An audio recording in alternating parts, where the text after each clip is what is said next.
and we want the fans out of their seat. We want to score goals. We want to get them, momentum on our side, and then on the flip side is when we don't have the ball, we got to be dogs.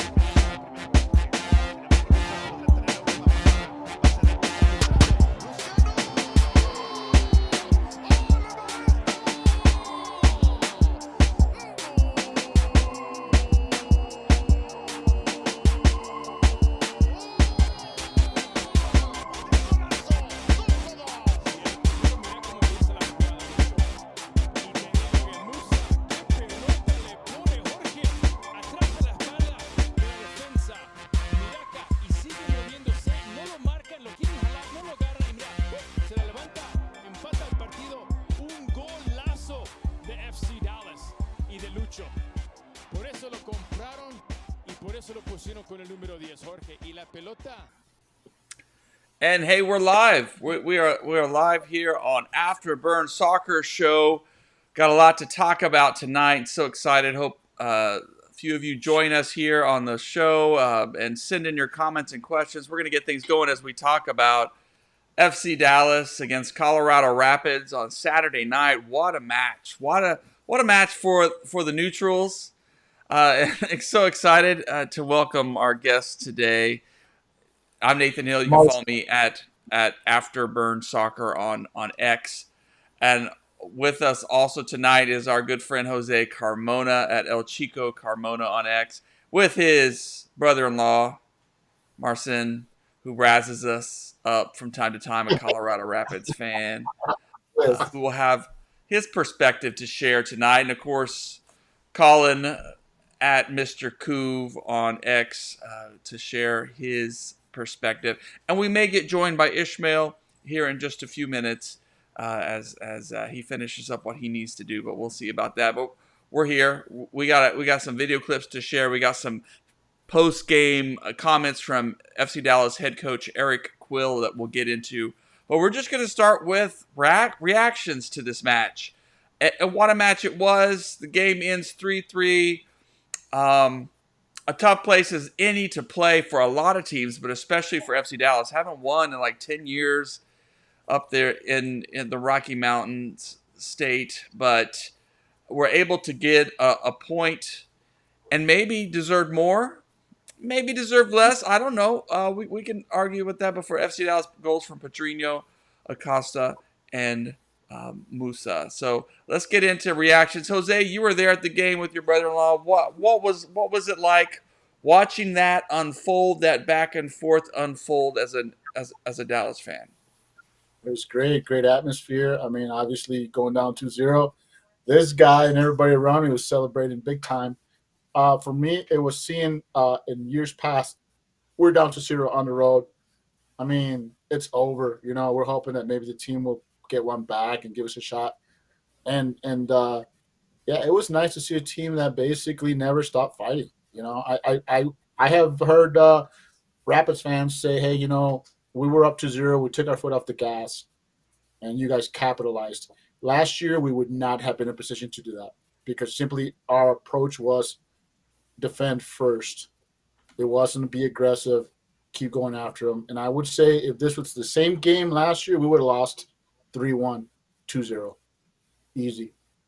So, yeah. But this is a new approach. And I also want to give you guys some credit. Actually, you guys, it's not been 10 years. Last time you guys beat us was in 2022 of April. So there you go on that one. I was definitely proud of the goal that Julio hit in the first 5 minutes of the game. Gave it some breathing room and stuff like that. And yeah, I definitely agree with Jose that in the last 5 minutes of the first half, we definitely took the gas off, and that's how FC Dallas got ahead. Also, I just want to say that Jose is becoming a traitor because he's wearing Colorado Rapids glasses. No, it's hey. 1 of 500, I get free gear. I'm going to take it.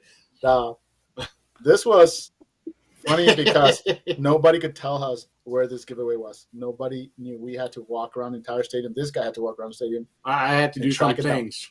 And track it down. He ended up finding the boxes. we ended up handing out the free classes. So good Nice. times. Good You, times. you got drafted. You got drafted there by the stadium crew, right? Oh man. Yeah, they should have paid us. Colin, your reactions to this game? Man, it was for sure a crazy one. Going down 2-0 on the road made me think, oh crap, here we go again. Maybe Houston was just a fairy tale because it's Houston and they're not that great and everything. But like Jose kind of mentioned, usually that kind of game would be something we lose 2-0 or 3-1, even with Colorado taking their foot off the gas. That'd be something where we would definitely lose that game. But no, the boys kept fighting. What I liked about it too is that you could theoretically say like we should have won this game, we could have lost this game. Those type of games where you get a draw and either one could happen is where you kind of look back and you're like, man, that's again, those are points that we drop usually. To get a point on the road in Colorado, which we haven't done in a while, and then to also fight back from a 2-0 deficit to take a lead, that is also a very big accomplishment for this team as well. So I'm very happy with the result compared to what it could have been. But I mean, it was very much a exciting game for sure. It was exciting. This is where you get that talk about games that neutrals, folks who may not even want to follow Dallas or follow Colorado, could turn on, flip over to, and just really enjoy. I'm sure it made the MLS 360 folks, who actually I really find I'm enjoying that feed as a way to sort of get a flavor of what every team is, how every team is doing, and sort of the goal scorers and key people to look out for. But pretty fun to know that they had to jump back and forth to Dallas and Colorado several times. Because, yeah, I mean, I think in the past we might have been happy with the 0-0 draw. It might have been a game where Colorado gets a set-piece goal, goes up and just kills the game and wears your opponent out, wears Dallas out. So nice to see both teams came and brought it. It's definitely a new flavor of SC Dallas. So after the game, I was able to jump on the post-game media call. This is kind of a long clip here, but I asked head coach Eric Quill, I said, my question wasn't the best. I framed it because I was trying to make sense of fan reaction and what we had just witnessed, but simply like so many fans said, wow, this is not like the FC Dallas of old.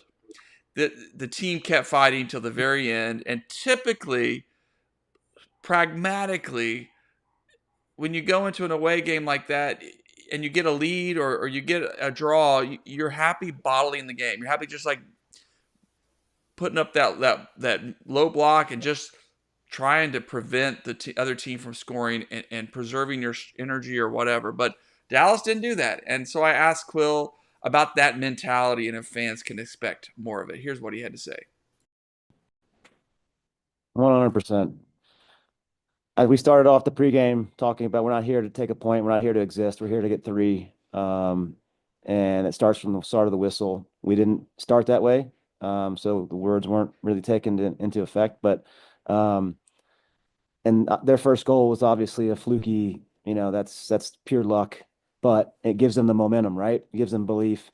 And the second goal, another deflection that kind of rides over Ibby's head. And, two kind of just deflating goals that they get. And some teams would just fold up and call it a night. And not this group. And the football we played was outstanding in my opinion. When we settled the ball on the ground and we started to play and move the ball, the goals, the chance creation, that's what we're capable of, and we're seeing these relationships grow. Even compared to last week, some of the combinations were outstanding, and they're only going to get better as these guys get more and more days under their belt in the training field. But I was proud of their mentality to come back 2-2.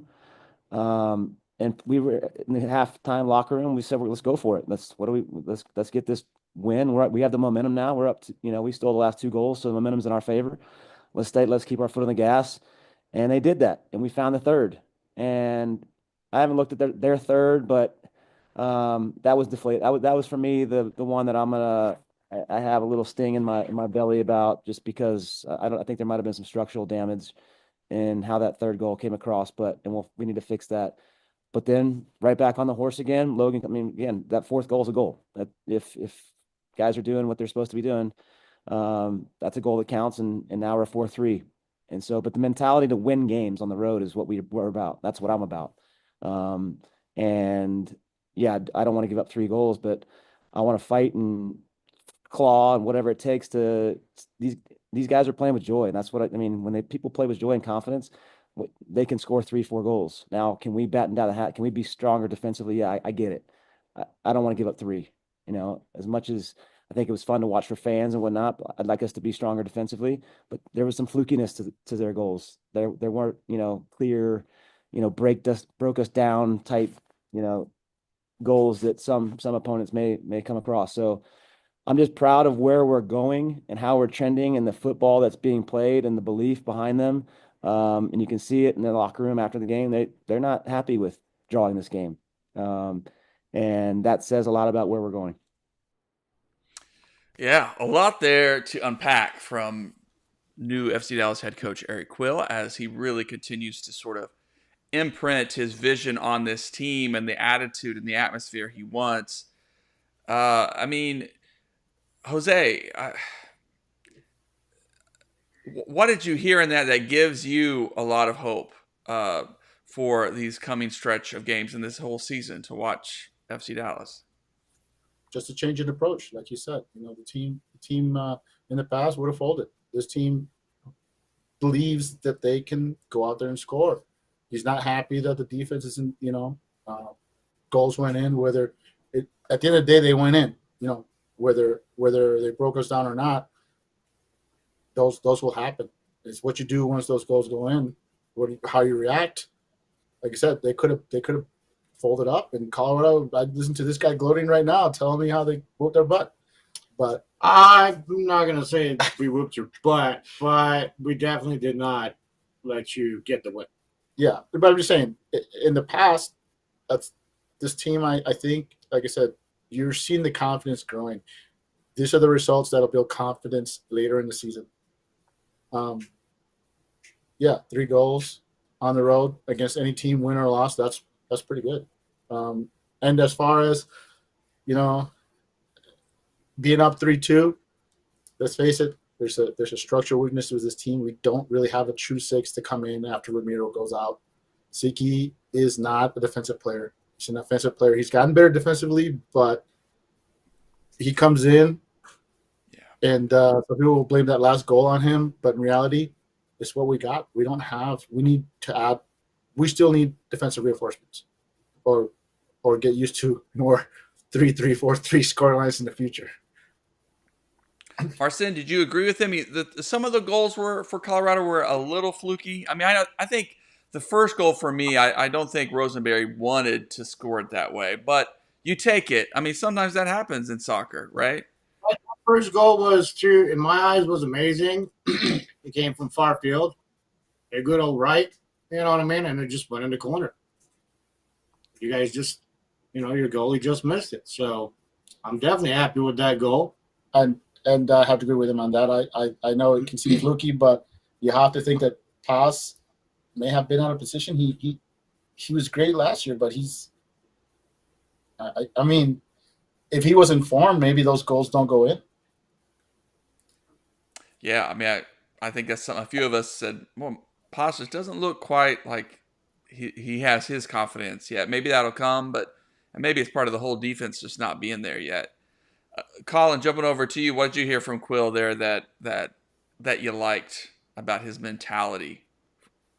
That the group's actually going to fight. I think for Nico's tenure, whenever he was in charge, he talked about the group fighting and wanting to fight for points, but it was nowhere near the same level of fighting and going for it, right? I mean, this is a team that would fight and then concede in 15, 20 minutes on the road and get one more shot the rest of the game. This group is actually ready to fight, ready to grind out these games, and ready to push for whatever they have to do to get a result, and that was evident in Colorado. I mean, being down 2-0, it didn't stop. They scored one, and they didn't stop. They scored two, went into half, usually a time where teams would lose that momentum, came back firing in the second half and kept going and pushing and going and pushing. They didn't want to sit there and start passing on the back or time racing once they got 2-2 for a result on the road. Quill is 100% establishing that same mentality he had with New Mexico. New Mexico's roster, you look at that roster that would topped the league last year. It wasn't the best talent-wise. It was maybe like a mid-table team, I think people were predicting last season, and they won it. Had an amazing away record as well. So this is a team with Dallas where if we can keep getting even just 1 point results on the road and without losing games on the road, we'll be a high-seeded Western Conference playoff team, and that'll carry really well into playoffs in case we drop to that needing 2 away games for that first round and then being on the road for MLS Cup. And I know it's second game, and I'm not trying to say we're going to go to MLS Cup, but this kind of mentality, 100%, is something that if we can keep and build upon, will be really dangerous when it comes time towards playoffs as well. Yeah, I mean, we're already at 4 away points this season for FC Dallas, which is half of what they got last year, all of last season. So that's already a huge improvement. Yep. Yeah, shout out to you, Marcos. Yeah, we're having a good Monday, and Saturday home opener. Finally, gonna get to see what extra energy FC Dallas brings at home as they kick off things finally. Yeah. Thanks for joining us. How was your reaction about the game on Saturday, Marcos? Hit us up in the comments. I want to add, though, being there, Preston, I was surprised at the level of energy that both teams brought. You forget that the Rapids were in CCL, had played midweek, and Dallas, of course, having to go up and play in altitude. And both teams brought the energy. I mean, both teams were going at it hard. I thought some of our guys looked tired, like Acosta. I thought looked tired in 16 minutes, but he fought through it. A lot of guys fought through it, and I was surprised at how the high pace both teams kept up. I think I enjoyed the second half more than the first half just because of the attacks that were going on nonstop. There was a lot of close calls that really had everybody out of their seat, in the second half. It was a very entertaining. If you're not a fan of either team and watch that game, that's a game you should definitely watch because that like I said, there was a lot of close calls going both ways, and could have easily been 4-4. In all honesty, there were goals to be had there, which is great. That's what you want from a game especially when you're there live. That's what you hope for. And with so many people still adjusting, I know one of the things that came out in the post game conference at meeting, and other folks have talked about it, including Dax McCarty posted on his X account or Instagram or something, but about that partnership between Musa and Acosta, which is just a couple of weeks old, but is quickly bearing some fruit, and it just going to get more dangerous and more difficult for teams to be up against. So there's just so much for FC Dallas to build on. But hey, credit to the Rapids too. I know one of the big challenges for the Rapids roster these past couple of years is finding that true striker who can put the ball away, and it seems like they found a guy. And so, hey, something to build upon for them as well. They're going to be such a stout team. I didn't hear an update, too, on our boy Reggie Cannon of how he's doing after going off with an injury. Hopefully just nothing major, but yeah, no idea. Well, I can tell you, we haven't heard anything. Yeah. Well, let's jump over to Eric Quill again, because one of the other little storylines that I want to hear from you all about is Pedrinho getting the start. The youngster who had a bunch of goals, a bunch of assists last year in North Texas. Was kind of a surprise. It was not a surprise for him to make the jump to the senior team because the kid has talent, but that he stuck around and that he had a role to play both last week in his debut with the senior team and this week getting a start. So I was real curious, and I asked Quill about his start, and here's what Quill had to say. My last question is just about Pedrinho. You gave him the start tonight. For a young guy, he got a big goal, of course, to start the comeback. Give us a little thoughts of why you started him, what you saw in him in practice and his development, and kind of what he can bring to this lineup.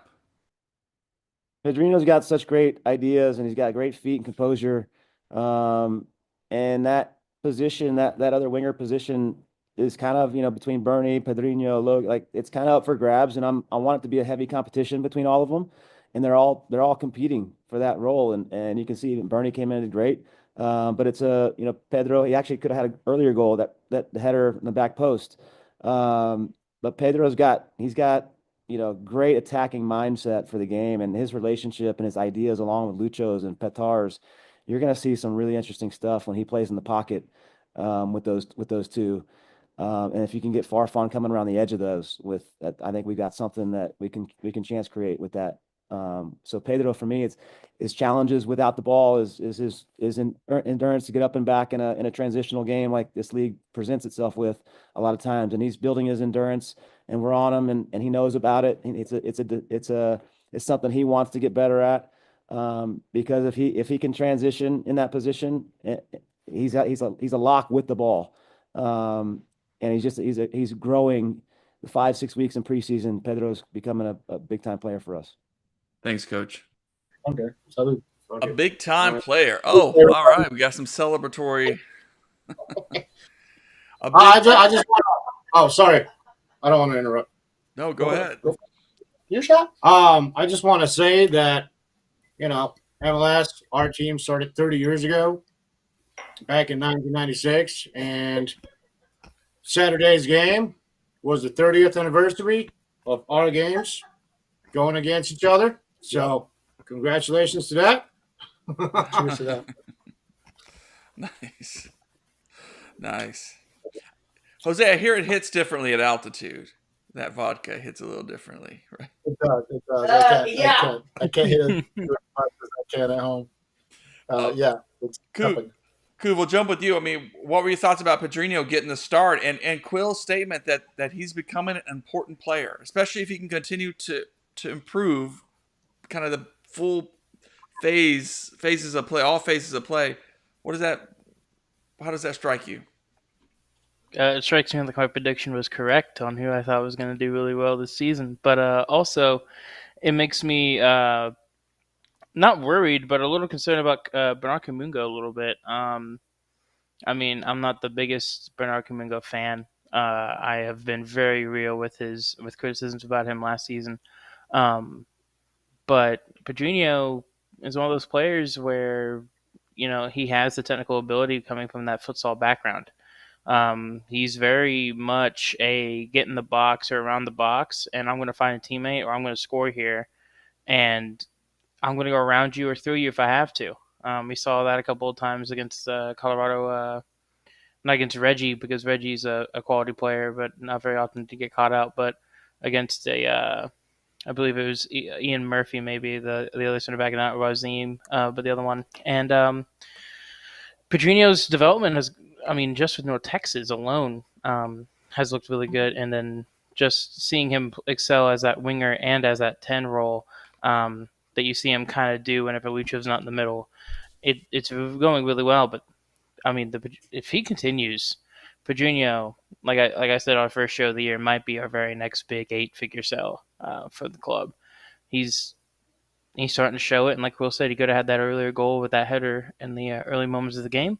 He had that really beautiful pass to, I think it was Julio on the back post that Julio messed up the touch. That could have got an easy pass across net from Musa early in the first half as well. Pedrinho is one of those players, man. He's raw, but if he can get a little bit of control and everything and keep developing like he is, he might be the next big departure from Messi Dallas here in a couple of years. Yeah, I just want to say that as a fan of Play the Kids, I'm excited to see that the three guys fighting for that spot are Kamungo, Pedrinho, and Farrington. All young players, all developing, all with their better days ahead of them. And it's exciting to see those guys be the guys fighting for that spot. That's what I was going to ask you about, because I think that's another nugget that he says is, it's up between those three guys. Whoever's going to perform in practice, which is what coaches want, and I think as well as I think Pedrino did, he was up and down, but as his first start, gosh, that has to be nervy. But Farrington comes in and maybe gets the fourth goal if it's not called offside. It's so darn close. And Farrington says, "Hey, coach, you know, give me a I would run, say give me a though, start, and maybe we will see him. Maybe we'll see. Maybe he's working at giving each of us a start in these first 3 games, and we'll see." that's what I'm thinking. I would not be surprised if Farrington starts the third game, even though Pedrinho had a good game. And I think that's the quality of a good manager is you got guys, give them their shot, give them a chance to make that position theirs. So you could make a proper argument that give Farrington a start, or Pedrinho had a good showing, give him a second start. But he's given their minutes. That's what you want. You want them to get their shot. Marcos hit us with and making some adjustments here, trying to get the text a little bit bigger here. There we go. Uh, um, his honest reaction is that we're going to look a lot better than last year because 2-0 down first half would have been game over. But shout out to Quill, dog mentality. We came back and from an away game too. So it is fun to see, and it's like uncharted territory for this team so often. At least the past couple of years, gosh. And then meanwhile, I think down in Austin, Nico Estevez, the Austin fans are starting to taste a little bit of, his strength and his, yeah. I had guys that I was very excited when Pedrinho got announced as a starter. I met a local fan from the Denver area that's a FC Dallas fan named Leo.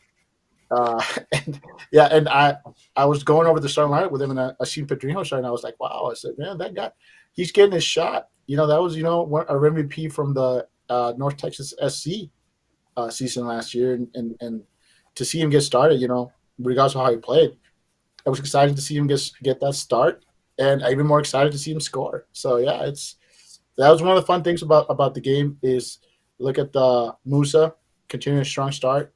Lucho getting his first goal, hopefully one of many, and then Pedrinho, announcing that he's making that leap to MLS, which is what we want to see from guys coming up. Not everybody can make that leap. Well, good. Well, we'll get to predictions here in a bit. I think the last question is that defensive question. I think that's the piece that's sort of hanging out there, waiting to be solved. And I'm not super concerned about it for FC Dallas's defense because they're figuring things out. Ramiro, obviously, it took a lot out of him in Colorado. And Sebastian has been pretty good as sort of that reserve midfielder, but who's willing to get up and attack.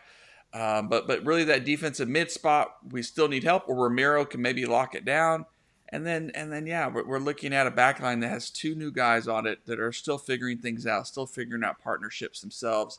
There's been some criticism of Ibiaga. I think we know who Ibiaga. He's a veteran player. He's a decent defender. Maybe he has another gear in him that they need to unlock. But I think we know we know what he is at this point.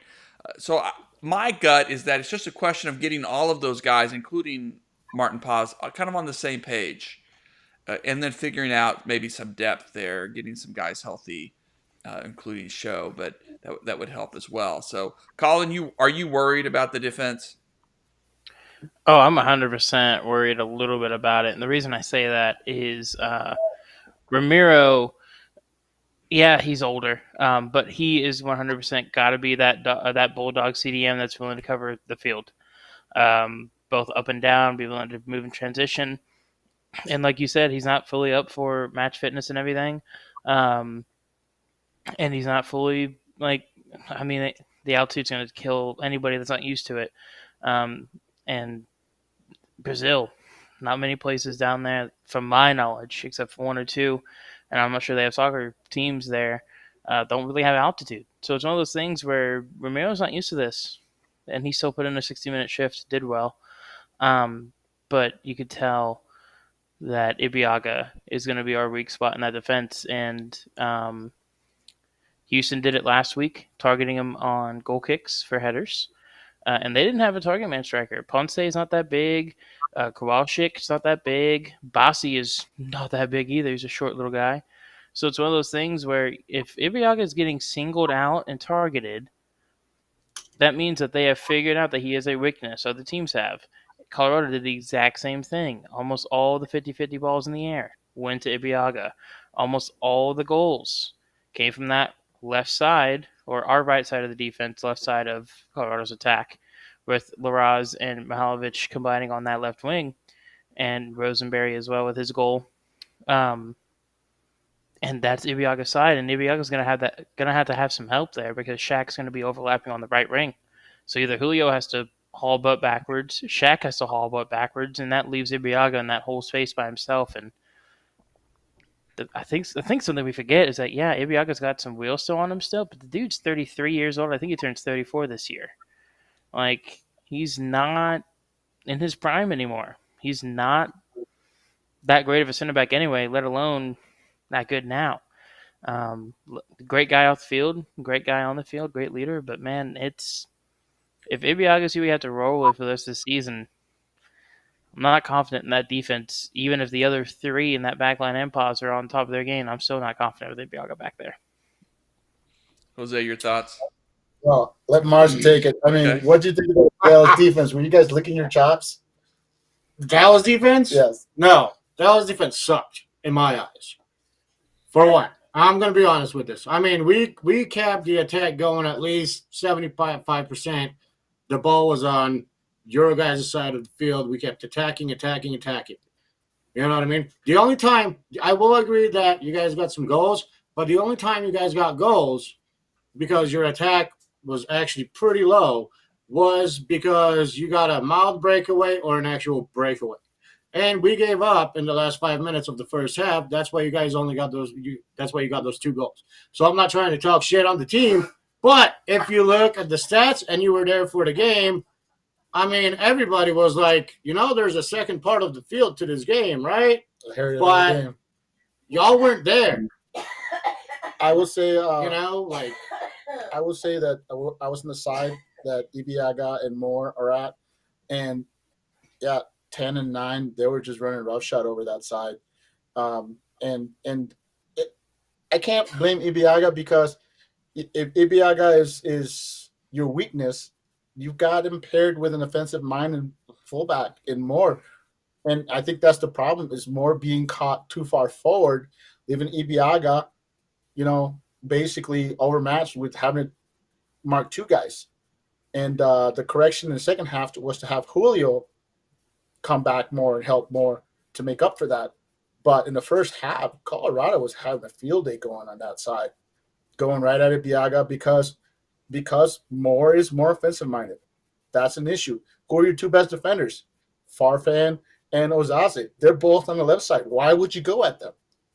You won't. You go at this guys, and they compensated by having Julio drop more in the second half. And actually, Ozaze had to bail them out a couple of times by swinging over. But the first half was, my goodness, man. It was a horror show as far as I could tell, because I was on that side of the field watching it happen in front of me and go, Jesus, they could have scored more than 2 goals. We were fortunate on a couple of those that they were unable to capitalize. Well, and that third goal for Colorado, I mean, you could see it in real time there, but just his responsibility was to provide cover on that side of the pitch, and he just turned and he, forgot the guy's name, Lazo or something for the Rapids, just snuck in behind him and was wide open right there in a dangerous spot. It just created that opportunity, and Siki knew. I think he knew he. But that's again, we're putting him in the role that's maybe not his best place to be, right? He's gotten better, but defensively, but he's still a defensive liability. He's not as big a liability as last year, but honestly, when you're up 3-2, you bring him on. It's a target for Colorado to exploit, and they did. All right, well let's start to wrap the show up because I have to run. I have to take the kid to a meeting, but looks like Dallas is home against Chicago. Is that right? I thought it. All right. Yep. That's right. At 7:30 on this Saturday against Chicago. So we get to renew the old Brimstone Cup. Who does Colorado play next? I think Seattle. I I believe so. believe. Yeah, Austin. Ooh, You play Austin in Austin. It was either that or that. So I get to cheer for his team next week. 'Cause I nice. don't like Yeah, you Austin. have back-to-back road games, Austin then San Jose. Yeah. Well, Austin's losing, and so is Jose. So Well, I'm that's great. excited So about him. let's hit some predictions. Let's hit some prediction. And Chicago now coached by Greg Berhalter. They look better. They look much better than they've been the past couple of years, but still very much a work in progress. I think they snuck out a point there in DC last week. I'm gonna give FC Dallas that game. All right. Yeah, but I think Dallas has to come out and get the win. They just need to Oh, take it to yeah. Chicago. 2-0 win. That's my prediction. If you think the Dallas defense is bad, then wait till you see Chicago's defense. Yeah. Go ahead, Coop. What's your prediction? Man, I'm gonna go with a 3-0 win at home. I think Chicago. You look at what Columbus did. Columbus was high pressing the whole game, and was able to get three mistakes from playing out of the back, from that terrible defense that Jose was talking about. And they gave up 4 goals, 4-2. The game against DC has a terrible defense as well. Midfield is not that strong, and they were about to lose that game, or they were to win that game rather, until DC got that lucky little bicycle half, let me flick my foot and it goes over my head type of goal to rescue them a point in Chicago. So it's one of those things where Chicago, terrible first game, not great second game, and they're going on the road against a rival in Dallas. With how we're playing and firing off with our offensive firepower, I think we just overload them, and I think we take a 3-0 win. All right. Marcos agrees with that. I'm going 4-1 because I do think Chicago has a little punch in there, and our defense has issues. So I would say 4-1. I think our offense keeps cracking, and Chicago sneaks one in. All right. 4-1 Dallas. I'm gonna say 2-0 Dallas. That's all you're getting. Right. Yeah, and I think Chicago's gonna keep improving. So I just think teams like that, they're always every week gives an opportunity to improve a little bit. So, but I love Mucho. I haven't even heard that yet. The Musa and Lucho. Yeah, Mucho. sure. Yeah, there we go. Marcos giving us. Follow. Nathan, what was that score? Because I still don't know what you picked.